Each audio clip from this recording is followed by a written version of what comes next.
নবী সাল্লাল্লাহু আলাইহি সাল্লাম যতদিন ছিলেন ততদিন পৃথিবীতে একটাই আকীদা ছিল। নবী সাল্লাল্লাহু আলাইহি সাল্লামের আকীদাটাই একমাত্র আকীদা। এর সাথে দ্বিমত করার, ইখতিলাফ করার, ইফতিরাক করার কোনো ঘটনা সংঘটিত হয় নাই। তবে নবী সাল্লাল্লাহু আলাইহি সাল্লাম ইঙ্গিত পেয়েছিলেন। নবী সাল্লাল্লাহু আলাইহি সাল্লাম গনিমতের মাল বন্টন করলেন। করার পরে একজন আসে বলতেছে, আপনি যে গনিমতের মাল বন্টন করছেন আপনি ইনসাফ করেন নাই। নবী সাল্লাল্লাহু আলাইহি সাল্লামকে বলতেছে যে আপনি ইনসাফ করেন নাই। নবী সাল্লাল্লাহু আলাইহি সাল্লাম বললেন, আমি যদি ইনসাফ না করি তো জমিনে আর ইনসাফ করবে কে? কারণ আমাকে আল্লাহ পাক দুনিয়াতে পাঠাইছেন এই ইনসাফ কায়েম করার জন্য, লিয়াকুমান নাসু বিল কিসত, মানুষকে ইনসাফের উপরে কায়েম করার জন্যই আমাকে আল্লাহ দুনিয়ায় পাঠাইছেন। আর আমি যদি ইনসাফ না করি তো ইনসাফ আর কে করবে? তো নবী সাল্লাল্লাহু আলাইহি সাল্লাম বলছেন যে এই যে লোকটা এই প্রশ্নটা করছে, এই লোকটার ভিতরে নবী সাল্লাল্লাহু আলাইহি সাল্লাম বুঝতে পেরেছিলেন যে এমন এমন ফেরকা, এমন এমন বিভ্রান্তি এদের থেকে ছড়াবে।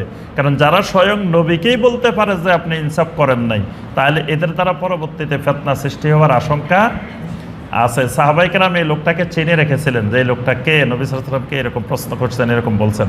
পরে এই লোকটা খারেজিদের লিডার হয়েছে, মানে বিভ্রান্ত আকীদা তৈরি করছে এই লোকটাই। তাহলে ইসলামের প্রথম বাতিল ফেরকা হলো খারেজিরা। খারেজি কেমনে তৈরি হয়েছে? খারেজি তৈরির লম্বা ইতিহাস। তো মূল পয়েন্টটা হলো যে আলী রাদিয়াল্লাহু তাআলা আনহু এবং মুআবিয়া রাদিয়াল্লাহু তাআলা আনহুর মধ্যে যে দ্বন্দ্বটা ছিল, এই দ্বন্দ্বের এক পর্যায়ে গিয়ে সিদ্ধান্ত হলো যে একটা সালিশের মাধ্যমে সমাধান হবে। এই সালিশের সমাধানটাকে কিছু যুবক মেনে নিতে পারে না। এরা আলী রাদিয়াল্লাহু তাআলা আনহুর পক্ষের মানুষ, কিন্তু এরা বললেন না, আল্লাহ বলছেন ইনিল হুকমু ইল্লা লিল্লাহ, আল্লাহ ছাড়া কারো হুকুম চলবে না। তো এখানে বান্দা আবার সালিশ করবে কেন? বান্দার কোনো হুকুম, বান্দার সিদ্ধান্ত কার্যকর হবে না। মানে কোরআনে কারিমের আয়াতকে নিজেদের মতো ব্যাখ্যা করে, নিজেদের মতো বুঝে ওই আয়াত দিয়ে সাহাবায়ে কেরামকে, আলী রাদিয়াল্লাহু তাআলা আনহুকে তাকফির করে দিছে, কাফের বানাই দিছে। মুআবিয়া রাদিয়াল্লাহু তাআলা আনহুকে কাফের বানাই দিছে। বানাই দিয়ে এরা নিজেদেরকে নিজেরাই পরিচয় দিছে যে তারা খারেজি। কারণ তারা যে আল্লাহর রাস্তায়, আল্লাহর দ্বীনের জন্য বের হয়েছে। তারা খারেজি মানে যে বের হয়েছে। তো কিসের জন্য বের হয়েছে? তারা আল্লাহর দ্বীনের জন্য বের হয়েছে, এই জন্য তারা নিজেদেরকে নাম রেখেছে খারেজি।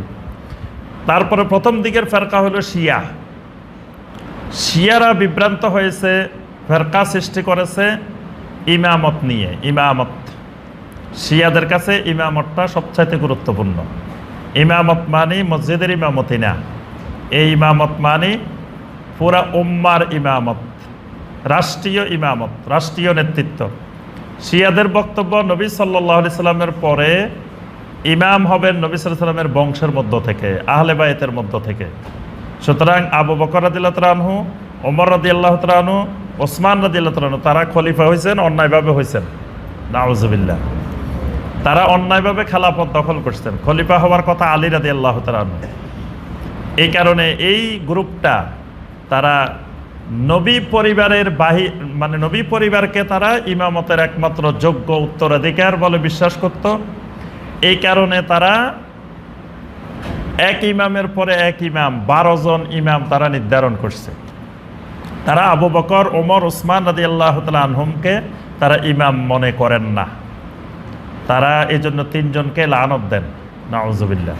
তারা প্রথম ইমাম বানিয়েছে আলী রাদিয়াল্লাহু তাআলা আনহুকে, দ্বিতীয় ইমাম হাসান রাদিয়াল্লাহু তাআলা আনহু, তৃতীয় ইমাম হুসাইন রাদিয়াল্লাহু তাআলা আনহু, তারপরে চতুর্থ ইমাম জাইনুল আবেদিন রাহিমাহুল্লাহ, পঞ্চম ইমাম মুসা কাজিম, জাফর সাদেক।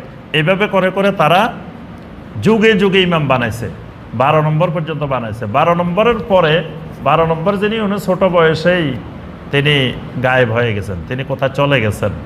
তো তাদের বিশ্বাস 12 নম্বর ইমাম এখনো পৃথিবীতে আছেন, জীবিত আছেন। তিনি কিয়ামতের আগে মাহাদি হয়ে আসবেন। তিনি আবার মাহাদি হয়ে, ওই তাদের 12 নম্বর ইমামে ইমাম মাহাদি, তিনি আবার কিয়ামতের আগে আত্মপ্রকাশ করবেন। তো এই জন্য আর নতুন ইমাম বানা নাই। 12 নম্বরের পরে আর 13 নম্বর বানানো হয় নাই। 12 নম্বর এখনও আছে, কারণ উনি এখনো পৃথিবীতে আছে, উনার ইমামতিতে এখনো পৃথিবী চলতেছে।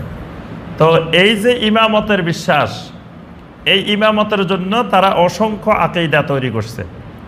তারপরে জাহমিয়া, জাহাম বিন সফওয়ান নামক এক বিভ্রান্ত ব্যক্তি, সে আল্লাহ সম্পর্কে বিভিন্ন নতুন নতুন আকীদা তৈরি করছে, যে আল্লাহ সুবহানাহু ওয়া তাআলার কোনো সিফাতকে সে স্বীকার করে নাই, আল্লাহ সুবহানাহু ওয়া তাআলার কোনো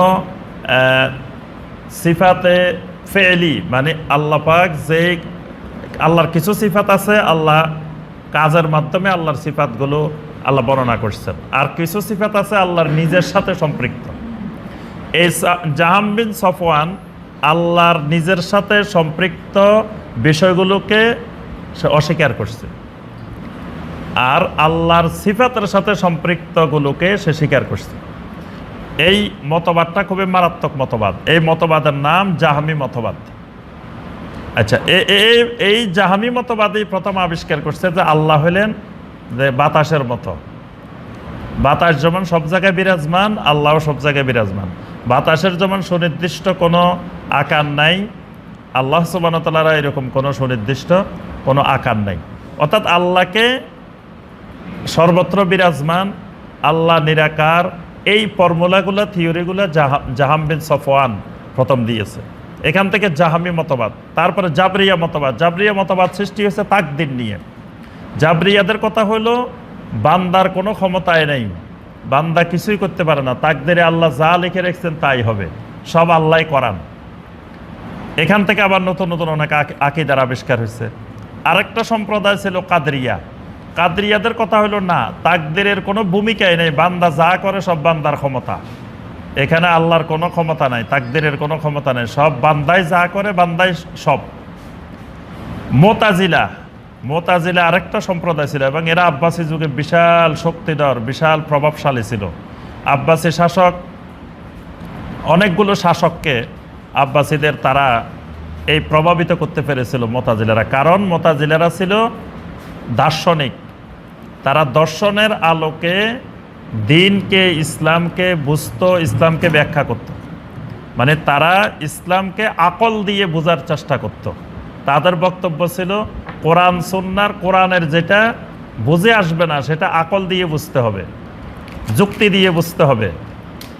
তারপরে হাদিসের যেটা হাদিস সহি হলেও সেটা যদি যুক্তির সাথে না মেলে, আকলের সাথে না মেলে, তো সেই হাদিস গ্রহণ করা যাবে না। এই থিওরি আবিষ্কার করে মোতাজিলারা অসংখ্য হাদিসকে তারা অস্বীকার করছে, সহি হাদিসকে। আবার অসংখ্য কোরআনের আয়াতকে তারা বিকৃত ব্যাখ্যা করেছে। তারপরে একটা সম্প্রদায় ছিল মুশাব্বিহা। মুশাব্বিহারা বলতো যে আল্লাহর যত সিফাত আছে এগুলো মাখলুকের মতো, মানুষের মতো, নাউজুবিল্লাহ। আরেকটা সম্প্রদায় ছিল মুরজিয়া। মুরজিয়া মানে স্থগিত করা, মুরজিয়া মানে এরা স্থগিতকারী, বিলম্বকারী। স্থগিতকারী মানে এরা বলতো যে ঈমান আনলে যত গুনাহ করবে করো, কেউ জাহান্নামে যাবে না। আবার কবিরা গুনাহ করলে সে জাহান্নামে যে ঢুকবে আর কোনোদিন জাহান্নাম থেকে বাইর হবে না। এদের থিওরি, এদের ফর্মুলা আবার ভিন্ন। তাদের কথা হলো লা ইয়াদুররু মাআল ঈমানে মাসিয়া, ঈমান আনার পরে যত গুনাহ করবে করো, কোনো গুনাহ তাকে জাহান্নামে নিতে পারবে না। আবার যেমন কুফরি করার কারণে যত আমল করবে করো, তাকে জান্নাতে নিতে পারবে না। তাদের যুক্তিটা দেখেন, মানে একজন কাফের যদি অসংখ্য আমল করে তো কোনো আমল তাকে জান্নাতে নিতে পারবে না। তাহলে ঠিক একইভাবে আর একজন ইমানদার সে যত গুনাহই করুক, তার গুনাহ তাকে জাহান্নামে নিতে পারবে না ঈমানের কারণে। তারপরে এইভাবে বিভিন্ন সম্প্রদায় যুগে যুগে বিভিন্নভাবে এই ফেরকাগুলোর উদ্ভব হয়েছে। তো যাই হোক, আমরা ওই ফেরকাগুলোর বিস্তারিত আলোচনা যাব না। আমাদের মূল কথা হলো এই ফেরকাগুলো ছিল অনেক পুরানা, কিন্তু বর্তমান জামানায়, বর্তমান যুগে এই ফেরকাগুলো এই নামে নাই।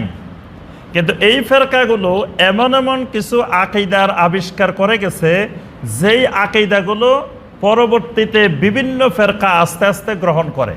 মানে শয়তান এগুলোকে নতুন করে করে নিয়ে আসে।